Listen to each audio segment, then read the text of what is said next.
Hello, this is the second tutorial, video tutorial on more or less on maintenance of an accordion, parts to keep clean on it, and just a real quick idea on what's going on inside of an accordion and what they look like inside. So, I'm going to start out first of all by showing you the proper way to have an accordion sit down. Now I'll bring this one in. Okay, I'm going to have to zoom back out so you can see it. And pan down.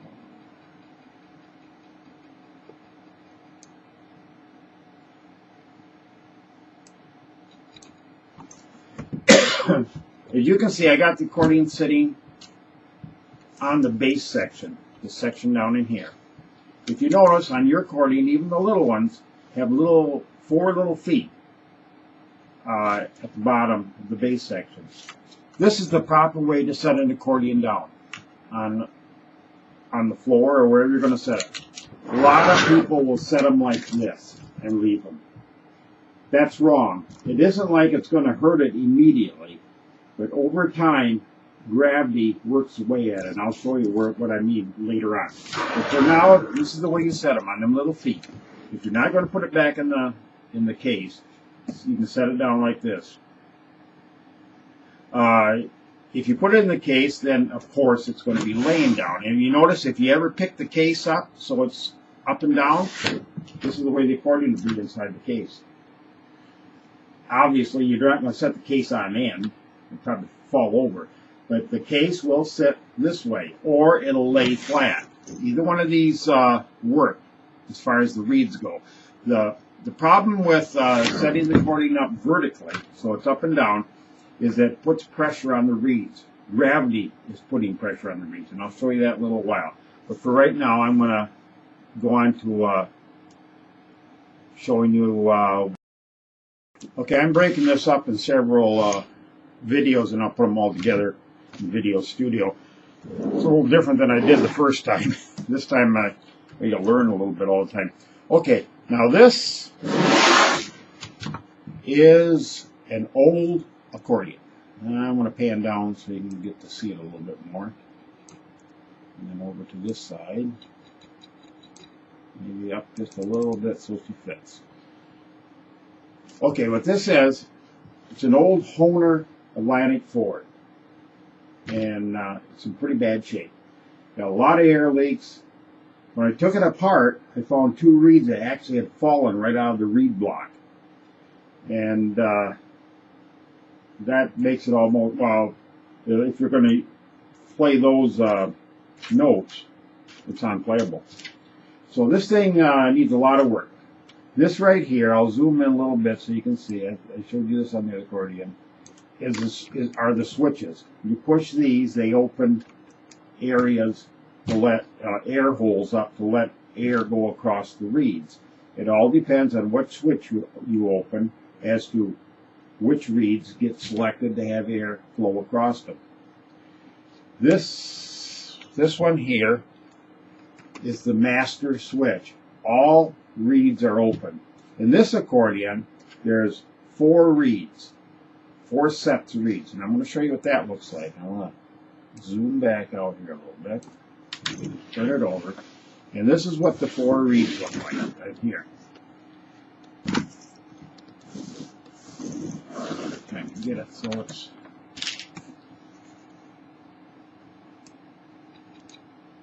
okay.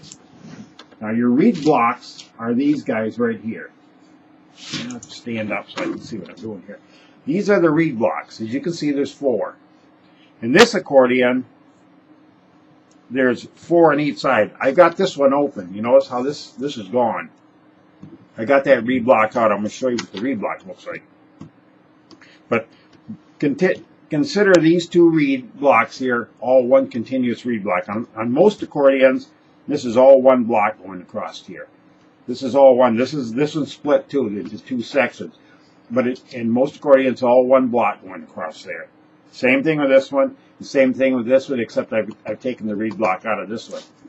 And that's what they look like inside. Now, let me zoom in here a little bit. Now, you see these holes right in here? I'll use a clip. See these holes right down in here, right across there? That's where the air comes in and out. When you push the switches out front, it opens little doors. And in fact, the resolution isn't good enough where you can actually see the doors opening and closing. But it opens little doors, and when that door opens, let's say you want to cut the bassoon reeds off. This will slide a door across, all the way across all these, and all these reeds and this top block are ineffective. It won't work. And they're generally the bassoon reed is what they are. Now, I'll show you what a reed block looks like. Now this is a reed block. As you can see, them two holes that you had that you could see, I'm just trying to get this thing over here now. That's where the air comes in and out. This hole here matches up with this reed here. And this reed here, there's two reeds in there. One for when you bring air into the accordion, that one vibrates, and one when you squeeze air out of the accordion, the other one vibrates. They both make the same note. And that's why I said you switch when you're switching between reeds. Sometimes you'll hear a little hesitation, a little break. So you don't try to close the accordion while you're playing a note that's being tied across measures. You will hear the note break when you change directions on the bellows, and that break, what it's doing is changing to the opposite reed. The one that's, if you're opening, you got one reed playing. If you're closing, you got the other reed playing. Well, it stands to reason. If you change directions, there's going to be a switch over, and that might be a millisecond or so, but you will hear that break. And that's why we generally we try not to close the bellows while we're playing a note that's being held down. Now, these reed blocks, each reed represents one note. Now, this is going to be a little hard to see, but I'm going to do it my, I lost it. That's what I did with it. Take another one. Okay. Each one of these reed blocks, it's kind of hard for me I have to stand up. Each one of these reed blocks, as you can see, there's right along here is beeswax, right down along here is beadwax, and right in between is beeswax, and on back here. That beeswax is what holds that reed in the block. And that beeswax is poured in there when it's been melted. So you can imagine this is a pretty delicate operation to re-wax the reeds. And if you call to have an estimate done on your reeds, on all your reeds being reseeded, re-waxed, you're looking at $450, maybe $500, and that's just the treble side. That's not doing the left side. Generally, for some reason, people don't usually do the left side. The right side is the ones that usually seem to get loose. If the beeswax starts to break loose anywhere along these seams, or gets old and starts to crack, it'll start sucking air through there, or blowing air all through. It depends whether you open or close the accordion.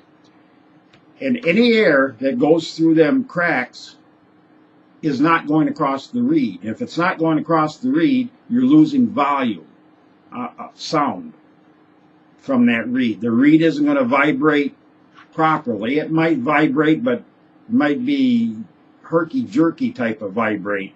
And there's definitely, you've lost the sound of the accordion. I mean, you can still play it, but it just isn't as satisfying to play as an accordion that has its full set of reeds in it. So these will usually last 20 to 25 years on a new accordion. I'm talking about something new. If you're buying a used accordion, you don't know what part of that 25 years, or are you up around 30 years. This accordion, this one I just showed you, this Hohner, was made in the 1960s.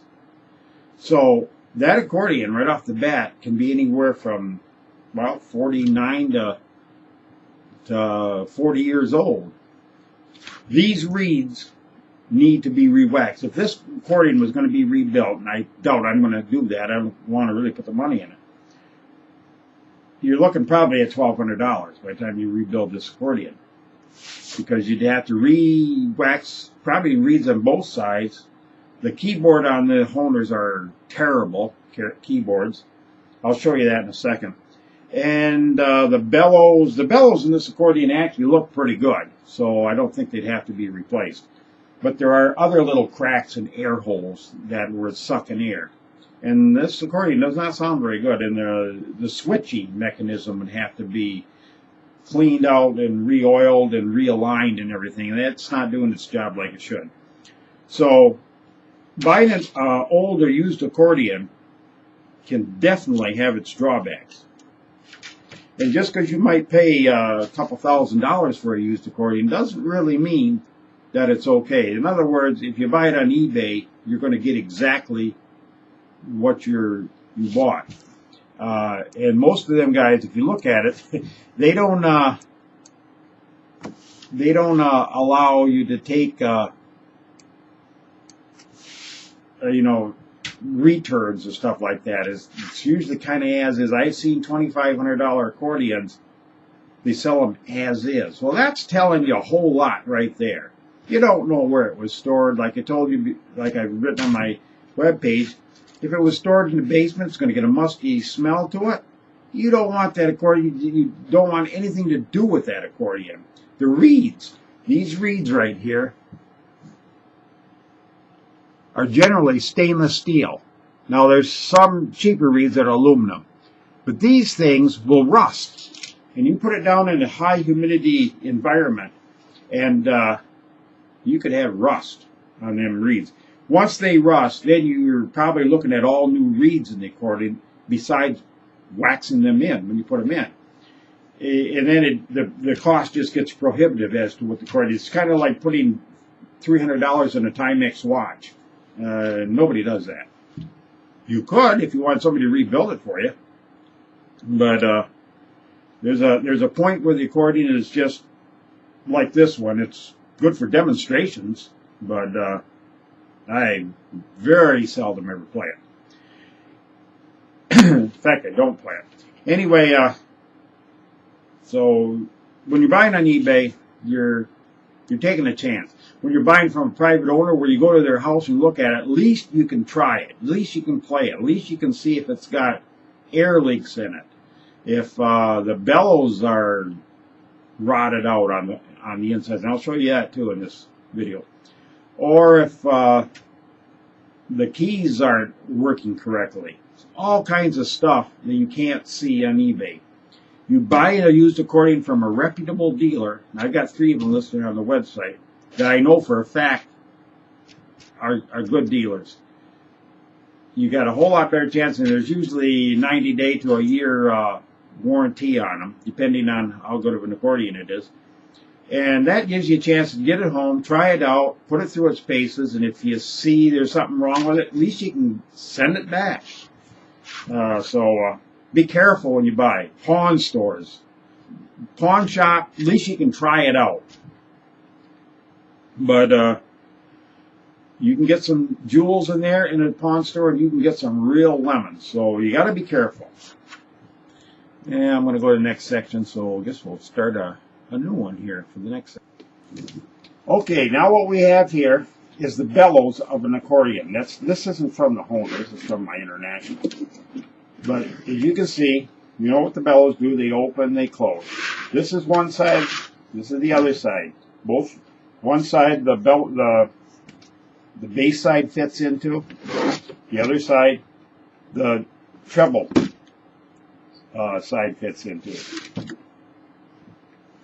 This one really doesn't have a seal down here. It's just a wood. It all depends on how tight they go together. This one doesn't happen to have a seal. Okay, here's the problem. You see these? Get this down here. In these corners, right in there, that part of the bellow, you can have dirt and grime will build up in there over time. So, and they'll get in there, and as your bellows are opening and closing, that grime, if it's got any grit to it, will work away on your bellows, and eventually, when you play, just how many times do you open and close the accordion while you're playing? If you play for a half an hour, it's going to be over 100 times, and that'll just work away, and pretty soon it'll make a little pinhole, and you've got a problem. You got an air leak. What I do is I just take a cheap brush, and I tell you, they don't come much cheaper than this. It's a Walmart special. And I go in there and I just clean them out like that, in between them. Get another one open, and you might as well get the whole bellow there, especially the corners, and then you can hold it open and go up and down the accordion and clean that out. But the corners are the most important. You got to get that grit out of there. And that's probably I don't know, maybe once every 2 months, get in there and do that. It all depends on whether your accordion, you play it a lot and it sits open. Me, I probably do what I shouldn't be doing. I leave my accordion sitting out, but I pick it up 2 or 3 times a day. So rather than put it in the case, take it out, put it in the case, I leave mine sitting out, and I have just a cloth over top, like a towel or something, just a dust catcher. But so I clean mine probably once a month in here. Like I say, you get in here with this brush and clean out, and then of course you just go down the whole length of the bellow. Then you got corners on the other end. You got to clean them out too. So it pays off in the end, because if these bellows get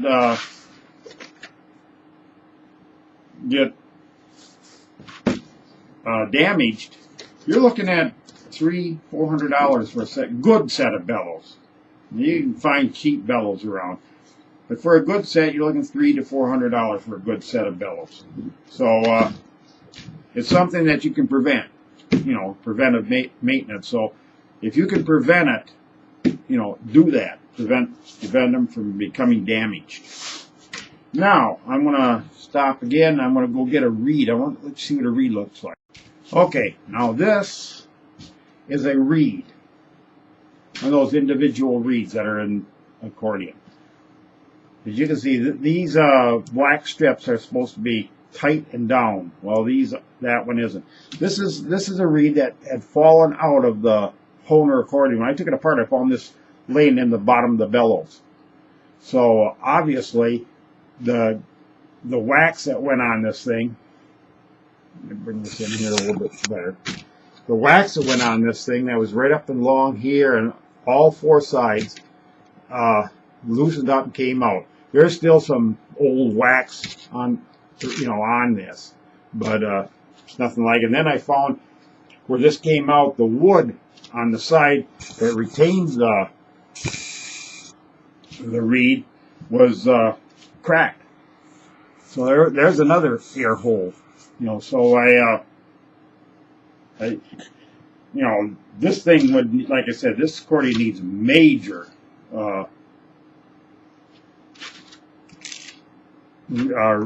overhauling. Now, we're going to go into just one last thing I'll show you. One little maintenance thing. I'm going to kick back a little bit on the zoom. Okay, these are the levers. And I guess that pan down.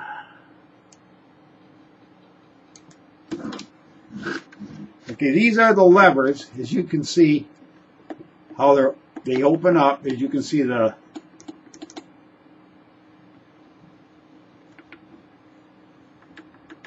can see them jumping back and forth. Now, these sometimes a key will get caught on something, and in the key itself will get raised up maybe 1/8 of an inch. All you have to do is find the corresponding rod here, which on this key right here, this is the rod. And if you pull the rod down and push the key, you can actually bend the key back down even with the rest of the keyboard. Now if the key gets stuck down, then you push the key down and push this part, this rod, back towards the accordion, and sometimes you can spring that up so it comes up. Don't reef on it. Don't use tools on it. Don't use a screwdriver to try and clean it up. If you can't fix it the way I just showed you, then you're going to need somebody with the proper tools to fix it. That's one thing you can do on it. Outside of the other maintenance I showed you, just to keep the dirt off it, how you set the accordion down. When you set the accordion down, don't slam it down. Or don't let it, drop from your hands to the floor. I don't mean drop 3-4 feet, but even 2 inches. You don't want it to drop. That will cause these little guys to get dislodged. And once you start knocking reed blocks out of the accordion, or reeds out of the accordion, then you're going to then you got problems. You got real problems. First of all, that note that the reed fell out of is totally useless. You can't play it. You can push the key down, the little arm will open up, and air will go back and forth through there. Unless you're looking for an air swoosh sound, it's useless. Now, as far as cleaning, what I use on it, and this might sound stupid, on the accordion to clean them, like all the black plastic part, wipe the keys down. I usually don't do too much with the buttons because sometimes it's easy to, there's a lot of buttons, and if you put pressure on one way or the other, you can actually bend them little rods in there, and you don't want to get in here in the left side and try and straighten them little rods out. 120 of them, 120 buttons, you got 120 little arms in there going up and down. Okay, on these, I actually clean them with them little alcohol soaked papers used to clean glasses. The reason I use that is they don't scratch anything. They're not going to scratch this plastic, because this is plastic. It's just like if you have plastic lenses in your glasses as opposed to glass lenses. You use the wrong thing to clean your glasses with, you're going to put scratches on your glasses. Over a time of, say, a year and a half or so, you're going to have minute scratches in your glasses. You'll be able to see them. It'll affect your field of vision. Same thing can happen to this plastic. You use the wrong thing. Paper towels. Don't ever use a wet paper towel. Even if you use some Windex on a towel and try and clean these, don't. Bring a wet paper towel like with Formula 409 or one of those cleaners, house cleaners, where it has the liquid to drip down and get in between things. You don't want that. The papers you use to clean your glasses, I found to be they don't drip, for one thing, and they're not going to scratch the plastic because they're made for glasses or plastic lens glasses, and they don't scratch them. So they're not going to scratch this, and they'll do the job unless you got some heavy duty dirt and grime on the accordion. Then you haven't been doing your job to begin with, unless you buy one like that. I would highly suggest not to buy one like that, because if there's all grime all over it, it's never been taken care of at all. So I clean it with them. Maybe use about 3 of them little packs to clean it. I get them at Walmart too. Who doesn't buy at Walmart anymore? And I use them to clean the accordion. And what I use is just Johnson's paste wax. I get a real light amount on a cloth, a cloth that's a cotton cloth, and rub that on there and let it dry, and then polish it off. And I've got a polishing rag. It came with my accordion. This These are, it's an Excelsior. Of course, you're looking at the name spelled backwards. And that's what I got for mine, and that's what I use to clean this stuff off like that. The film from the polish. These rags should be cotton lint free. Now you can find these polishing rags a lot of places. In fact, even auto stores, they have polishing rags for when you're waxing a car or a vehicle. Those polishing rags are lint free and they're cotton. They're not going to scratch anything. That's the bottom line. You want to put some more scratch. It's easy enough to get scratches on these guys without adding scratches to it. So that's the same thing with the keys. I use them iClean wipes and clean the keys off, back and forth, back and forth. The nice thing about them, you're not going to get any liquids going to drip off them and get down between the keys. You just clean the keys off, and I don't put wax in the keys. That's probably not a good idea because you can get wax in between them. Well, like when you're waxing your vehicle and you wax it and wax will get down in the crevices where two pieces of metal come together. Well, the same thing going to happen here. So I don't wax keys, but I do clean them with that cleaner. And it's more or less the case if your fingers are a little sticky, that'll be transferred to the keys, and all of a sudden them keys get a little sticky when you touch them, and you might not be able to move as fast on the keyboard as you can. So that's about the basics of what how I keep one of these accordions. So I get her move over here now. There. So that's about the end of this one. And I really don't know what I'm going to have for the next tutorial. I'm going to have to come up with something. I might show some fingering techniques or whatever, but I'll come up with something. And but these two tutorials I've had now really explain the basics of what's going on in an accordion. I realize these are kind of big, and I don't know how long this one. I didn't look at the time when I started, but I'm sure I'm 30 minutes or more on this. So the whole thing is take good care of your accordion. Don't bang it around. Set it like I showed you, and have fun with it. That's what they're there for.